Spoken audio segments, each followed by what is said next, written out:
Welcome to This Jungian Life. Three good friends and Jungian analysts, Lisa Marciano, Deborah Stewart, and Joseph Lee, invite you to join them for an intimate and honest conversation that brings a psychological perspective to important issues of the day. I'm Lisa Marciano, and I'm a Jungian analyst in Philadelphia. I'm Joseph Lee, and I'm a Jungian analyst in Virginia Beach, Virginia. I'm Deborah Stewart, a Jungian analyst on Cape Cod.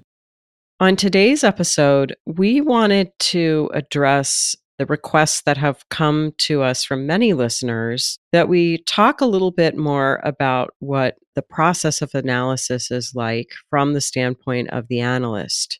So many of you have written in and mentioned that you wanted to hear us talk about aspects of working as an analyst, and we thought we'd jump right into that topic today by discussing what your analyst is thinking. Wow, that is a really big topic. That's all those many years of our training condensed into one episode. We'll do our best. Yeah, it is probably one of the most complicated parts of training, and it's also present in many other schools of therapy under the category of the use of self, that the analyst is the primary medicine in the therapeutic process. Another way of saying it is a lot of research has been done around efficacy in the therapeutic process, and the relationship between the analyst and the analysand seems to be the primary determiner of that outcome. And what's happening in the analyst is essential in this relationship between the two people in the venture. And, there's a school of psychotherapeutic thought called relational psychotherapy that really focuses on this. The interesting thing is that a close reading of Jung reveals that he was really the first relational psychotherapist, in my view. He focused a lot on, in his words, what got constellated in the therapeutic dyad. And he had all these wonderful metaphors for that space, which is sometimes referred to as the interactive field. It starts to kind of sound a little bit like we're talking about magic when we discuss it, but it's a little bit of a kind of evasive phenomenon to put your finger on, but it is very real. And maybe we can dig down and give some examples and give people a feeling for what that actually looks like. I'm thinking about a diagram that's in one of Jung's works that can apply to one's own internal system, but it also relates very, very much to the relational system. So if you imagine in your mind a rectangle with its four sides, and then a diagonal line going from one corner down to the other, from the left-hand corner down to the right-hand corner, and vice versa, right-hand corner down to the left-hand corner. So it looks a little bit like a cat's cradle, doesn't it? Exactly, and it looks like the Scottish flag. Okay. So you can Google Scottish flag if you're not clear about what I've tried to describe. But one of those vertical axes can stand for the analyst, and another vertical line, one of the borders of the rectangle, can stand for the analysand or the client. And the energy flows in all those directions between the analyst and the client on a sort of conversational or ego level. It flows from the analyst down to trying to understand the client's unconscious. And at the same time, the client is attuned to the therapist's unconscious. The bottom horizontal line is unconscious to unconscious. And so it goes. So you have a multi-directional flow of energy. And it is the analyst's job to try to pay attention to as many of those directional axes of energy as possible. And when we talk about paying attention to the axis of energy, we're also paying attention to what is the way that we attend to that. So when my ego in the room is in conversation with the egoic level of the client, that's the most visible part of the relationship. I'm hearing the content of my client's words. there's a commonality of meaning. We're trying to clarify our thoughts. And that dimension is easily described and often easily available in the room. But when the unconscious mind of my client is trying to communicate to me, that's where the mystery in Jungian analysis gets really, really rich. So each of us as analysts have unique ways of acknowledging and monitoring those communications. And for me, like one dimension is noticing and tracking my body states. That if I'm talking with a client and all of a sudden I have a certain kind of sensation in my body, there's a way in which I can differentiate between whether it's rising out of my own material or it actually feels like my client is populating my body for a particular moment. And it might be that there's a certain kind of contraction happens in my belly, or there's a certain kind of tension in my shoulders, or actually just this sweep of physical relaxation might come through the body. And it will happen with a certain kind of suddenness and objectivity. And that will give me a clue that something has moving around in the unconscious of the client, which I may or may not verbalize externally, but which I'll track pretty meticulously in my notes and in my curiosity about what's happening in the room.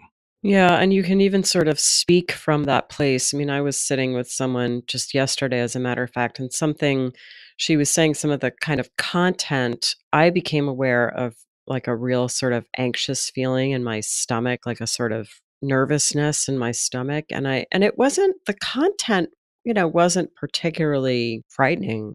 But I just said, I wonder if that really made you nervous when that happened, and that gave her a chance to say, yeah, I think it did. And then, I mean, the reason that there was sort of an outsized reaction to this relatively innocuous content that we helped to lift up to consciousness through my kind of tracking my bodily states, it resonated with something much bigger. It touched into something much bigger than the actual, relatively innocuous event that she was describing. So there's a way, Joseph, I think what you're saying is, we're always kind of moving back and forth between these different levels too. So we're tracking what's going on the surface, then we're checking in with our bodily states. I mean, I also think about it in terms of we use our thinking function in responding to the manifest content that's there. We're thinking about what the client's saying. I'm also aware of my feelings, my emotions. So sometimes I might suddenly feel very sad or angry or irritable or sleepy. I'm paying attention to my intuitions, which for me almost always present as images. I might just suddenly have an image of someone jumping off a building, for example. And I'll say, okay, so what about what the person's talking about or the state that they're in, carries this idea of a big exuberant risk, for example. And then the final kind of function would be this sensing function of kind of what's in our body. And hopefully we're able to move back and forth between those levels and maybe formulate something that is not quite yet conscious for the analysand, for the person we're working with. Yes. So, what I'm thinking when you say all that, Lisa, is that we try to function as tuning forks. Oh, that's a great analogy. With our intuition and our feelings and our bodies, and of course, our minds, our thinking function. And we're always trying to lift up something that is not quite conscious into consciousness and into worded form, so that it can be admitted into the realm of known. And that goes to the general hope in an analysis that we will support the client in enlarging their sense of self. And in that way, we can become more powerful in our ability to withstand some of the internal tensions and become more of who we really are, given that parts of our personality are often submerged in the unconscious. Because when we have something in consciousness, then we're in the realm of more choice, rather than being susceptible to feelings, reactions, things that are still in the unconscious. Once a person knows, for example, that he or she is sensitive to something in particular, let's say people in authority, then there are many more options for, oh my goodness, this is one of those situations where I tend to get a little activated or constellated. But I know that now about myself. I'm a little more comfortable. What would I like to say or do in the company of this person? Yeah, I like your emphasis on choice. I think that's exactly right. When something's conscious, we have more choice around it. I want to double back, Deb, to your lovely image of the tuning fork. And I think that what we've been talking about is sort of the ideal and what we strive for. But of course, we're people, right? So I actually have a question for the two of you.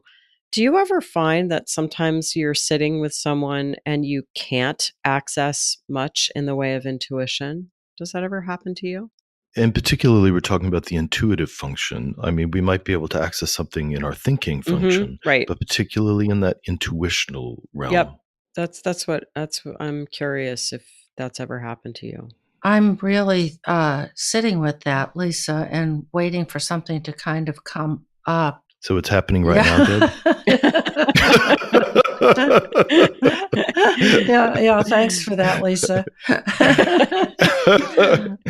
Just suggesting it, we've all been stunned into silence. Well, obviously, it does happen. As sometimes it's a feeling function, sometimes it's thinking or intuition. But there is that place. I think we're all familiar with it, of that sort of everything just comes to a halt. And it's like being becalmed in the Sargasso Sea or something. I'm going to say that that question often has to do with our relationship to the particular function.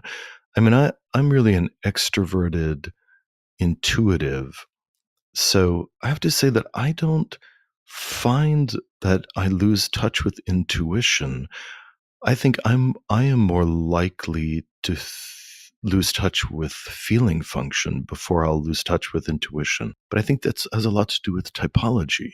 Yeah, I mean, the reason I'm asking is because this for me is something that happens. And to me, it's always sort of diagnostic. I mean, not necessarily of the person that I'm with, but maybe of the situation that we're in or some kind of complex that we're jointly experiencing. So there are some people that it's pretty easy for me. I mean, these kind of images that feed my psyche when I'm working sort of flow.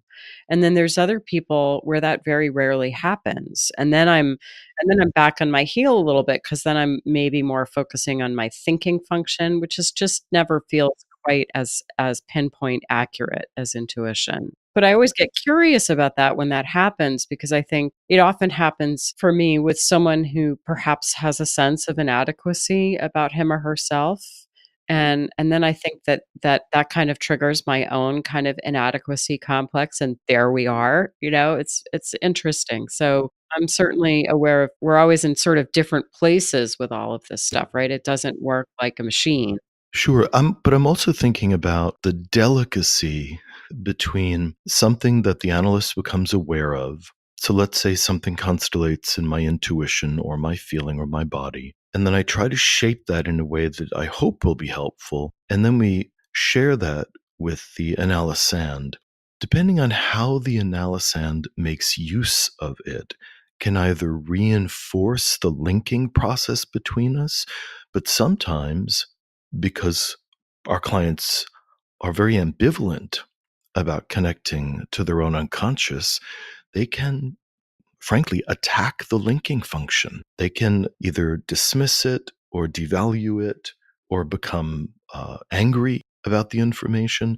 And that can sometimes feel like a bit of a stun gun. Yeah. The image that just popped up for me was, how moray eels will sort of poke their heads out of their Yes. cave and then they'll sort of Yes. withdraw. So yeah.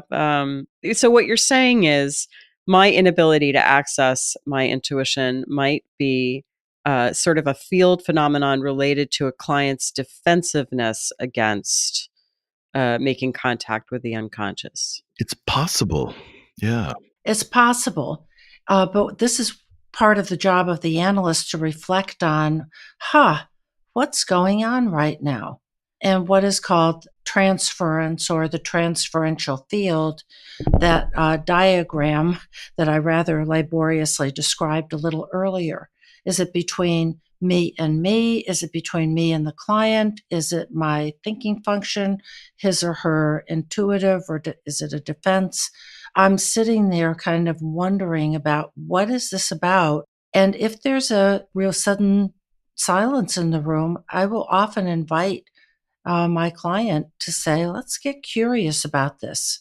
Wait a minute, what's happening here? And sometimes it's I think, a fairly unusual thing for two people to talk about, but it can be very, very rich of seeing where the connection has come to a halt or the linking function has kind of frayed and what that means.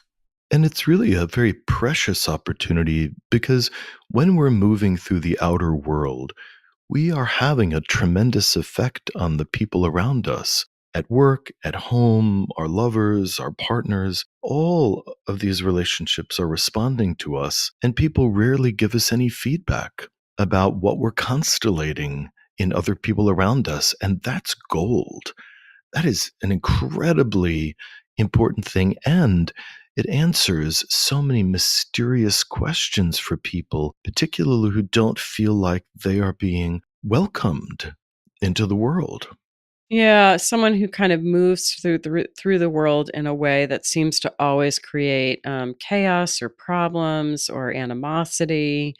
And one of the real services that a good therapy can do a person like that is to be honest about what comes up in us as we sit with them. Hopefully, in a not unkind way, so that they can hear it and take it in, and they can feel our concern and our positive regard for them. But you're right. I mean, there's just very few other places where you can get that kind of feedback.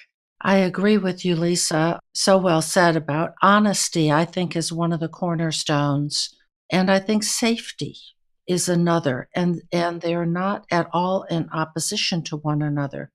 And I think, too, that sometimes of course, the patterns that occur in that person's life with family, friends, colleagues are going to come up between that person and his or her analyst. And people often don't know the impact that they have on other people. It seems fairly obvious, but it often is not. And people aren't aware of, wow, I'm big. I do have impact. I affect people. And I liked what you said, Joseph, about this stuff is gold. It is gold. But let's talk for a minute about, how we are affected by our analysans. I mean, our title kind of promises that. So let's not shy away from it. What is it like to do this work? How does it feel? Oh my, I am moved, challenged, involved, deeply interested every day, and feel truly, truly privileged to be able to do this work. The relationship is a real one. That's what's coming up for me in this moment. For me, it is just endlessly fascinating. Sometimes I'll have clients who say, "Oh my God, how could you just listen to people talk all day long for hours and hours? Like that would drive me crazy." And and I understand, I understand that, but I think being able to talk with people at this level of depth and honesty and feeling about things that are so significant in their lives, I mean, it is incredibly engaging. And I also think that in terms of how it changes me as a person, that, I might spend, 30 hours a week talking about incredibly intense and important things with clients. And then, I find myself in a social environment, where people are talking about, a canapé for 30 minutes or maybe about a sweater that they bought. And that can be a difficult transition, moving from this really intense, poignant kinds of conversations to very light, kind of polite social exchange It does interactions. kind of ruin you for small talk, doesn't it? It does. It totally does. It's, I remember I'm really telling on myself, but, years ago when I was single and, when I was dating, there were at least 4 dates that I went on where I'm sitting there at the table and I'm listening so intensely, and the questions that I'm asking are so probing that people cried. Oh my Like gosh. on the first date. I mean, it became so intense and so cathartic, and I just kind of accidentally stumbled into this stuff. I mean, it was really awful. It was a terrible, terrible context for a first date. And needless to say, none of those people were open for a second date. But, I call my friend who's a social worker, and I was like, oh my God, you cannot believe what happened again on this fourth date. Oh, God. And it was so embarrassing. And really, it caused me to have to confront, I've got to develop a social self, to be able to move through the dating world. Oh, God. I'm thinking too about what Jung says about the chemistry, that two substances, two people combine, and both are changed, that a chemical transformation takes place, a third thing is created. And I learn from my clients about places that I'm not aware of in myself. I always ask people to tell me about what's going on in them or for them. If something happens that's disturbing between us, please tell me about it. My own world, my own psyche, and sometimes even something like a really great movie that I never knew about. My world is hugely enriched. I know it's true for the two of you that our clients in this process really enriches us. Yeah, I mean, Joseph, I think you were saying about how fascinating it is to listen to people, and I do think, I mean, I had another career before this, and I started to feel kind of bored. And boy, I'll tell you one thing, I am never bored ever. It's always challenging, right? The next person that walks in could throw me something that I've never seen before, that that it's not even like that, but it's more like it might be a real challenge for me to kind of accommodate myself to this new psyche. My experience as it enlarges, maybe it feels a little bit less like that's likely to happen, but every person is so unique and every story is so unique, and it feels ever fresh, it feels evergreen. And it does, Deb, I mean, the word that comes up for me is I feel so honored, to be entrusted with people's material and their trust. And it is a real relationship. And that's not to say that there aren't really difficult times. I mean, there are times when my mind wanders during session. And when that happens, I always think to myself, well, is that just because, this is the end of the day and I'm tired? Or is it important about where my mind is wandering to? And if I think about when my mind started wandering and what I started thinking about, does that tell me something that I can bring back? Is that something about the material that we're engaged in together that I can then bring back and enlarge our understanding of it, because my reverie has just taken me somewhere? There are strong feelings that are evoked. I mean, sometimes deeply moved or saddened or troubled, and other times I'm angry or confused, or sometimes, I would say a lot of times at the end of the day, I find myself thinking back to things that happened in sessions. I might think about a particular session all week long, or a particular dream image that someone brought in might really stay with me, and I find myself chewing on it. So there's a way that that we're carrying our clients yeah, and their psyches or aspects of their psyches with us all the time. yes. I think part of what we're saying here is an answer to the question that comes up I know for all of us from clients and maybe from our listeners, which is, do I really matter to you? And we're saying over and over again as we talk about this, yes, you matter very, very much. We think about you. Sometimes we dream about you, and sometimes you dream about us. So we make a real impression upon one another's psyches. So I'm curious about whether you have ever dreamt about a client. I know I have. I have. Yeah, yeah. I don't dream of clients often, but I pay a lot of attention to when a client dreams about me or any other figure that represents their analyst. Because sometimes people will come in and say, I had a dream and I was in a session with this analyst that I don't recognize, and this and this and this happened. So I think it's the highest priority to talk about any of these dreams that include the analyst or a figure of an analyst, because I feel like it's direct supervision from the self, that something inside the psyche of the client really wants to talk about a process that's happening in the office. Even that little piece that you was a hypothetical, I'm sure, of that the person comes in and says, I dreamt about an analyst, but I didn't look like you. There is a rich mine of valuable material to be explored of what is not recognized and what's it like to dream about an analyst that doesn't look at all like me.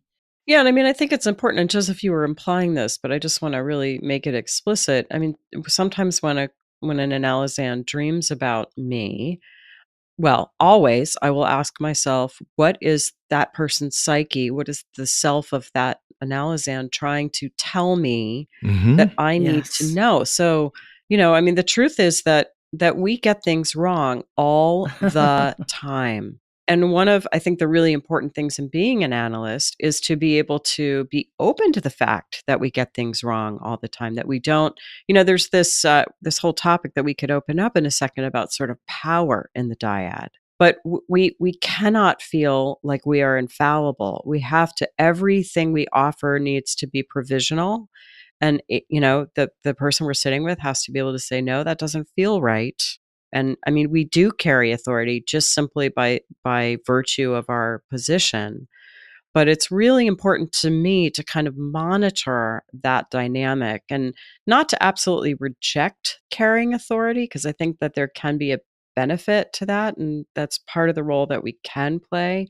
But just to be really conscious of it, including sometimes we might make a kind of big mistake. And then it's important to own that and hopefully create space for the analysand to feel comfortable talking to us about that. And that those can actually be really helpful. That can be another kind of gold mine, is to process together something that's where there's been a misstep or a mistake.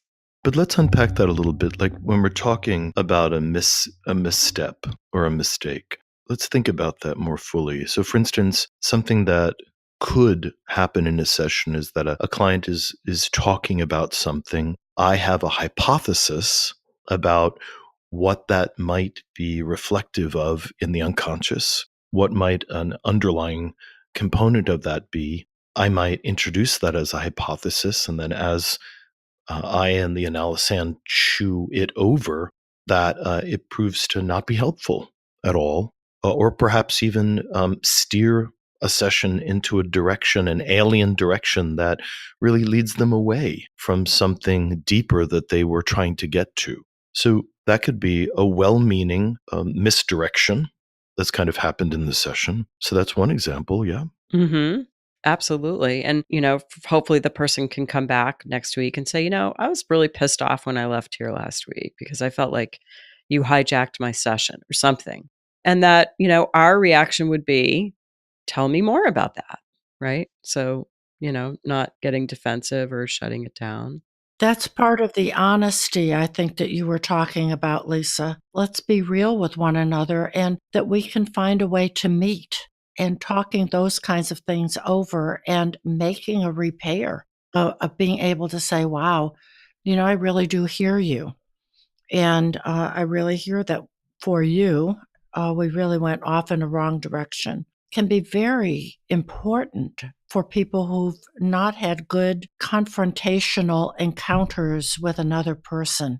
Yeah, that it can feel safe to do that. And by wrong, sometimes what we're suggesting is that it was a topic or an idea that the client's psyche could not metabolize or make good use of. So I think wrong is such an imprecise word. So sometimes an analyst might offer something that is timed in such a way that the psyche of the analysand can't make use of it, and then it might evoke a tremendous set of defenses, and then that has to all get sorted out. And then 6 months later, the same hypothesis could be reintroduced and could be totally liberating to the analysand because the timing, wasn't sensed or couldn't be sensed in that moment. So when we talk about wrongness, which again I feel is a very complicated word, I think it has more to do with what can be made use of in a moment. And I often introduce things that I want to say explicitly as a hypothesis. I'll actually say it. I have a hypothesis. And I'll and then I'll even ask clients, I bring them in, I said, what's your hypothesis about this? What's your theory about it? So that we have some breathing room around the topic. I often say, I don't know if this will fit, but, or part of it will fit, the same kind of thing so that it's clear that it's a hypothesis. It's funny, I have slightly different language. I say, "Well, I have an imagination about Uh, this," or "Here's a story that I'm making up." So, yeah, just be very clearly signaling that this is provisional and not some kind of wisdom that's kind of fallen from on high, that we're gonna kinda work on it together and see what fits and what doesn't. And I think that, again, coming back to the idea of wrongness, just because an analysand has a strong reaction doesn't mean that something's wrong. Because if the client or I get tricked into the feeling that whatever happens in the session should be soothing and reassuring, calming, then we're trapped in the mother archetype. Everything is about calming. And that's really limiting. Sometimes we have to bring up topics that are hot. Right. Sometimes people might have a strong reaction to something, and that might be a sign that indeed there's, we've hit on something. Although I balk a little bit at that because that paradigm makes it, if you take that too far, it makes it impossible for the analyst ever to be wrong. It's always like if you have a reaction against something I said, then that's your resistance, and it's just because you're not, able to hear my interpretation or whatever. So that always can feel a little bit like a power play to me. So, but you're right, Joseph. I mean, it's sort of the bottom line is it's always grist for the mill. I mean, even if I say something terribly off base, the interaction that we might have around that could be very useful, right? Yes, and wrongness is a splitting term because if that makes something either wrong or right. And then at that point, it's just dead in the water. Right. And we're just trying to keep things moving. Yes, if something was said. And the other thing is that when we're in session, anything that happens only leads to conversation. We're talking about words and conversations. So if words come up and the person feels anger or fear, or they retreat or they move forward, it's all phenomena of the psyche that is valuable. I find wrongness and rightness to be too superficial in terms of terminology. I might have led us a little bit astray by using that word. And I agree with you, Joseph, that it's not about right or wrong. It's not about the content, but it is about using it as a dynamic in the relationship and hearing somebody's protest or exploring the misunderstanding or whatever it is. In your phrase, Lisa, it is grist for the mill. And there are times when I have been, to go back to the word I just used, where I have been wrong, where I've made a mistake. I've made a scheduling mistake. or been late or failed to return a phone call because I overlooked it or something like that. And then I'm wrong. And I think it's important to own that and apologize. But I don't like to, I agree with you in terms of if I am trying my best to do my job, I do want us to process it. And that doesn't make me wrong. That's the stuff of analysis and psychotherapy and relationship, and it is grist for the mill. And this leans into a little bit of an area of self-disclosure. That, for instance, if I did double book a client, there's a process that has to involve self-disclosure about, gosh, I wasn't paying attention or I was distracted and I didn't check my schedule or my consciousness was fatigued and I wound up creating this double booking. So this process of self-disclosure sometimes happens in the analysis, which I think humanizes the analyst, which I think is an important transition around projections. So in the beginning of an analysis, often analysands feel that their analysts are prescient or, all-knowing or idealized. It's very interesting. Most analysands assume that their analysts are wealthy, all kinds of fantasy material. And when an analyst, let's say, double books or is late for a session, all of this humanity of the analyst begins to challenge the idealizations. And that's a very important, rich transition in the relationship. Yeah, I almost feel like we could do a whole podcast on self-disclosure and analysis. Could be really, really interesting. I wanted to just go back and pick up on a thread that I think really relates to a lot of what we've been talking about, which is some of Jung's images for this process that we've really been describing the whole time here. I mean, Deb, you lifted up this quote about how the meeting of two personalities is like a chemical reaction, both are changed. And then there's this other way that he described it in the same essay in volume 16, in which he talked about the marriage quaternio, the image that Deb described earlier. He talks about it as being that we're both in the bath. He's referring to some alchemical woodcuts, but it's this image of, and I think about that a lot here in my little office, that when someone comes in and sits across from me, we are both in the same psychic bath. And again, back to this idea about sort of power and authority. Yes, in some ways I know a little bit more and I'm in some sense leading the way, but I'm in it with them. I don't know all the answers. I don't know exactly where we're going. I don't know what's around the corner. I'm feeling stuff too. We're both kind of groping blind a little bit, but we're doing it together. So that idea of being in the bath is an important one to me. So this idea of being changed by the analysis on both sides is something that's very, very bold and was very courageous of Jung to bring forward. I think at the time that Jung was bringing his material forward, Freud's position and the education of psychoanalysts suggested that the psychoanalyst would be profoundly unaffected by the analysand, that any reaction on the side of the analyst was a sign that their training analysis had not been adequate enough.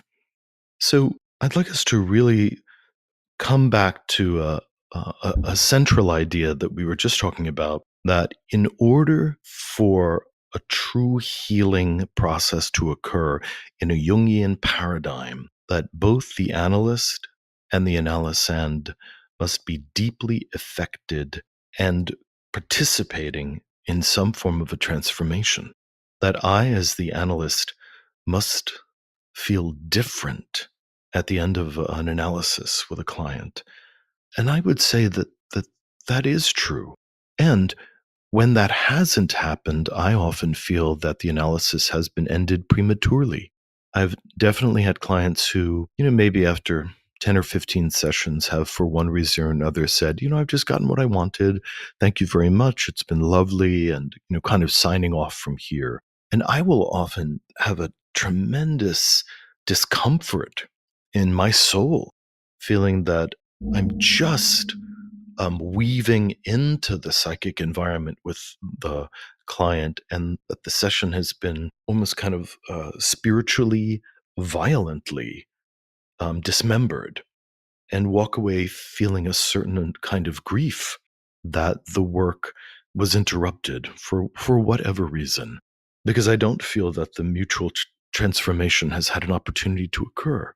Conversely, when a true mutual transformation has happened, the ending of an analysis feels like a celebration, and it feels like a graduation and a sense of joy at the finishing of it. And I often feel that I have received a tremendous amount of insight about a series of soul troubles that we've been working on, and that I am a better person in any number of ways for having journeyed with this individual, and that I'm tremendously sensitized to new issues that have never occurred to me, or that I have just had no personal experience with, but now at the end feel substantially sensitive and attuned to these kinds of issues in the world and in other people.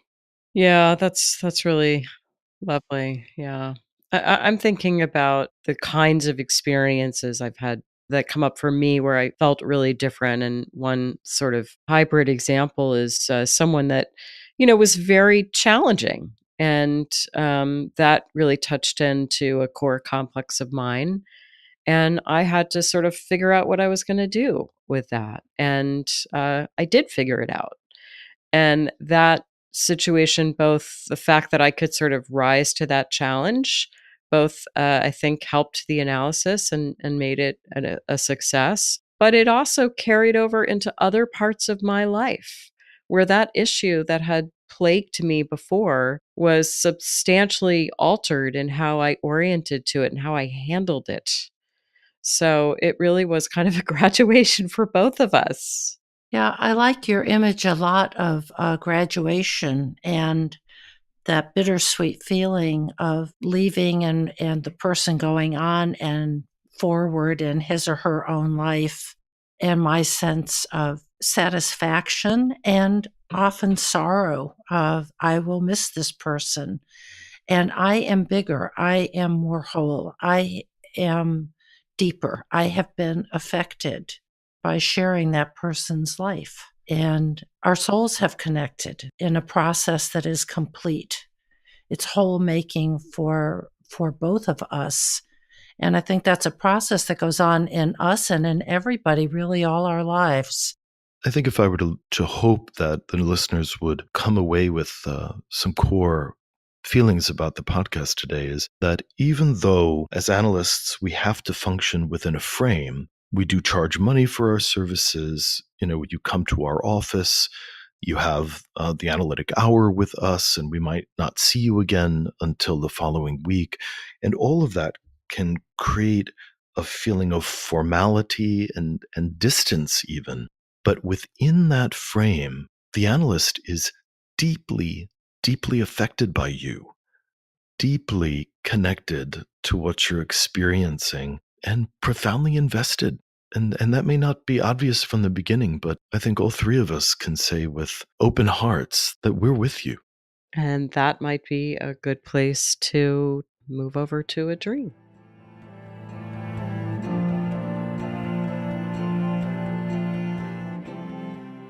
Hi, this is Lisa from This Jungian Life podcast. Joseph, Deb, and I have been deeply moved by your responses to our work. Producing, editing, and distributing the podcast involves substantial expenses, and we need your help. Please stop by our website, thisjungianlife.com, and click on the heading Be Our Patron. You'll be redirected to our Patreon funding page.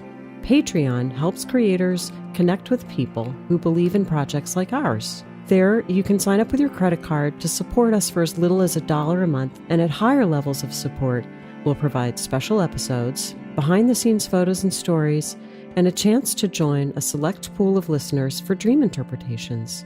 Thank you.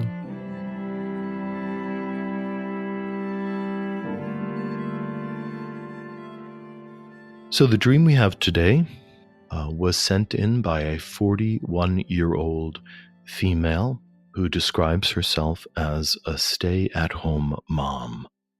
And this is her dream. I was sitting on the steps of a big, old brick building in a small town. It seemed like a quaint, old-fashioned town. The day was warm and sunny. I was upset about something, and my therapist was standing in front of me. I can't remember what I was telling her, but as she stood in front of me, she kept removing her shirt and throwing it on the ground. She never picked it up and put it back on. She just had so many shirts on, over and over, removing one shirt, tossing it aside. She provides a little context for us. She writes that she has been seeing this particular therapist for 2 years, and sometimes she still feels anxious and uncomfortable in therapy. The feeling she notes while she was dreaming was embarrassment and hoping that the behavior in the therapist was not her fault, but she was also really curious about what was happening.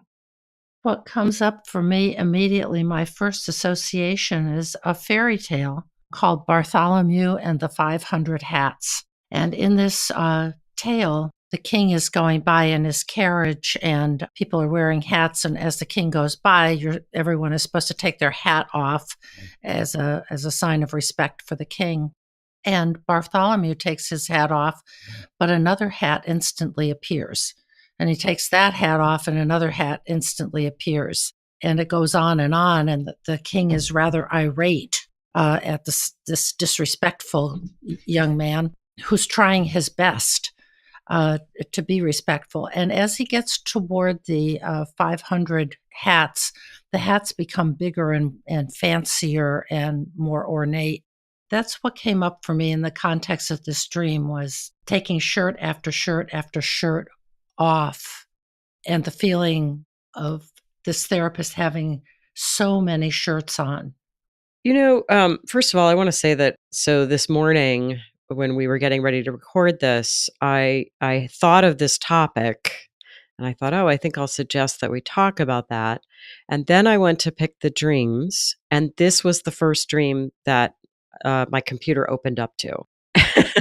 So there is a little synchronicity here. And then we did realize that they paired well together because there's a little more context that the dreamer provides. She says, I do have a hard time with the lack of information about my therapist. She prefers to be a blank slate.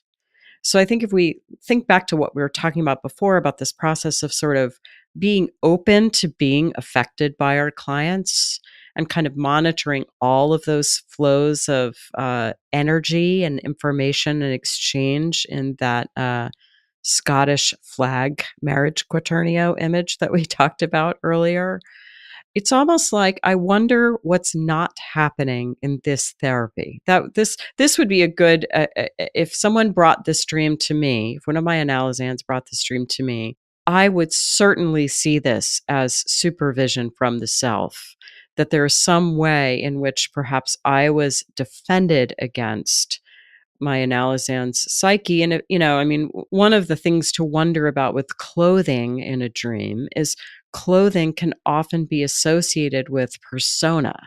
And it's almost like it's difficult to get beyond the persona of this therapist. It sort of feels like my imagination is that that this dreamer can't really feel the authentic person behind the persona of this therapist. That would be an imagination. I really resonate to that, and the feeling of wanting to get to the bottom of it, of peeling those layers off the shirt after shirt after shirt, and just get to the you that she can feel better connected with. And we should add a word about the use of the term self, because as Lisa was using it, it's self with a capital S, which is really soul, our deepest center where there is a spark of the divine, something that truly moves us that's beyond ego. And that part of us can really rise up. And you're right, Lisa, it's supervision from the self.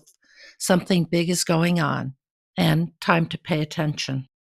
Now, it may be that there's something about this dreamer psyche which makes it difficult for her to attach to this therapist. The therapist may be more open to it, but for whatever reason, the dreamer isn't able to kind of find that place of connection. But we would certainly want to consider, if this dream came to us, that there was a way in which there was something that we were doing that made that connection difficult. Or an maybe not something we're doing, but an attitude. Yeah, it's not about right or wrong of, who's wrong or what's wrong or right. It's about a process and a dynamic that here is a place to get really not just curious, but compassionate about of what is happening between us. That's what I would want to know if this was happening and a client brought this dream in. I would want to know how is it that you find me hard to locate, hard to feel there's something vague or evasive. And she says sometimes I'm still anxious and uncomfortable in therapy.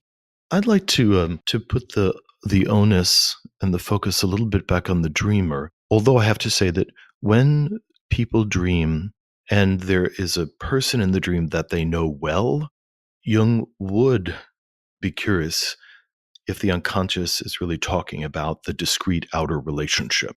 But I want to return this to the dreamer's psyche.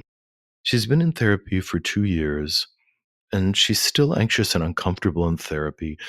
So there's an implication in the sentence that she thinks she shouldn't be anxious and uncomfortable in the therapy, that she should be feeling calm and very comfortable.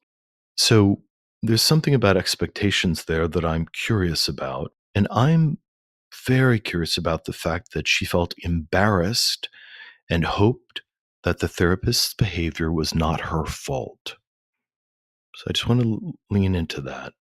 So the therapist is repetitively disrobing in front of her, like peeling off layers of an onion, which is a metaphor we often use in therapy, or like a snake shedding its skin.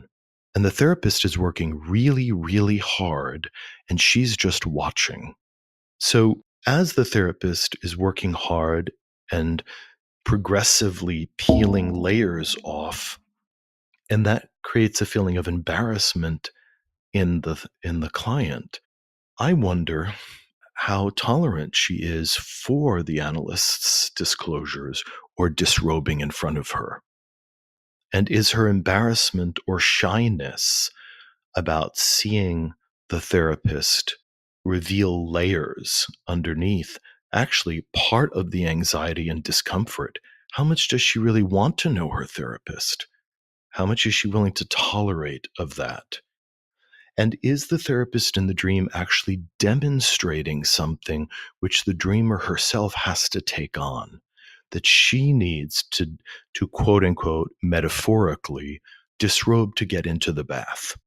And if the therapist is the only one who's repetitively, perhaps even desperately trying to disrobe, to be able, as a metaphor for intimacy, and that the analysand is just watching and feeling awkward about it, and is beginning perhaps to break into her consciousness that she is inducing this behavior. I'm hoping her behavior is not by fault, but what if it is?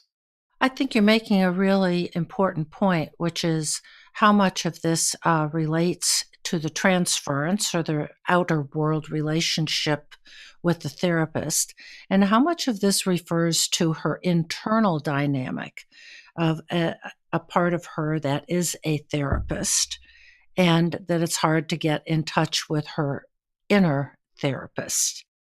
She says, though, that she's also curious about this. The main feelings in the dream, also curiosity.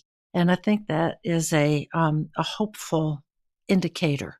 I'm just aware The therapist taking off her shirts repeatedly and never actually, becoming naked is a very kind of ambivalent image because Joseph, as you correctly point out, the therapist in the dream seems to be willing to expose herself and make herself vulnerable and be ready to get into the bath.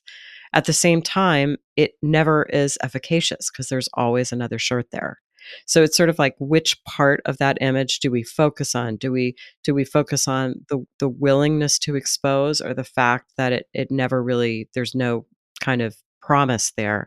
And I think it's interesting the dreamer says, as I read before, I have a hard time with the lack of information about my therapist. So this would be a therapist who doesn't disclose much actual information about herself. And what's interesting about that is that sometimes our analyzans assume that because they don't know kind of factual content about us, that makes us opaque or difficult to discern or difficult to know. So sometimes clients will ask me questions about, are you married? Are you this? Are you that? And, I mean, good therapeutic practice requires that we not just answer those questions outright all the time without any thought or process, right?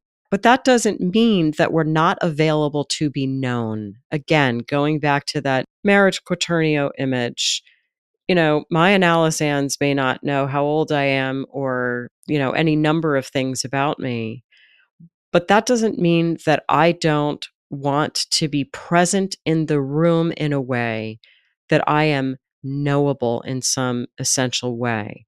So I wonder if this, and Joseph, I think I'm sort of picking up on your point a little bit, if this therapist perhaps is trying to make herself known and somehow the dreamer feels like, you haven't exposed yourself until you've, told me where you're going on vacation or whatever.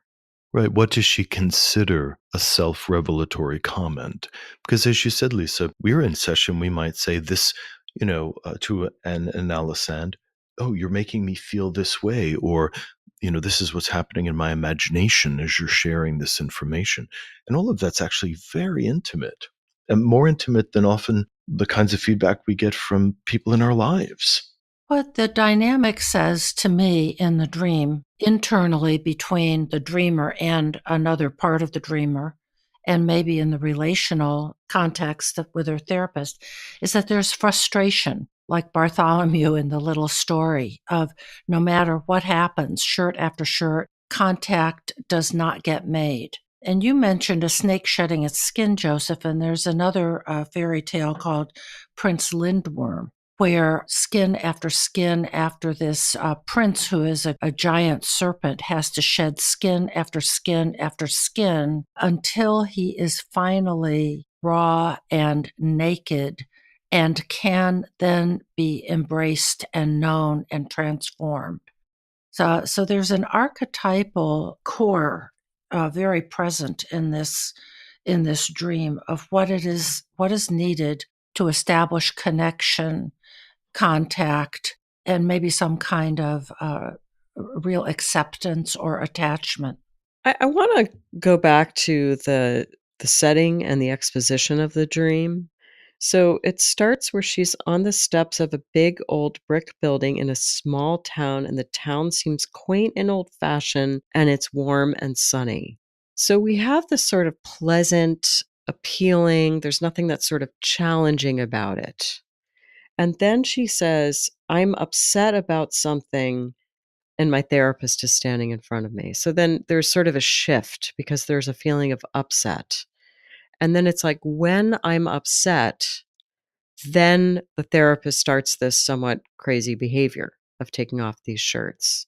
So I wonder if there's sort of, when there's upset, when there's kind of an internal disconnection, then there's this difficulty making contact or difficulty, either internally or perhaps externally in this real life situation.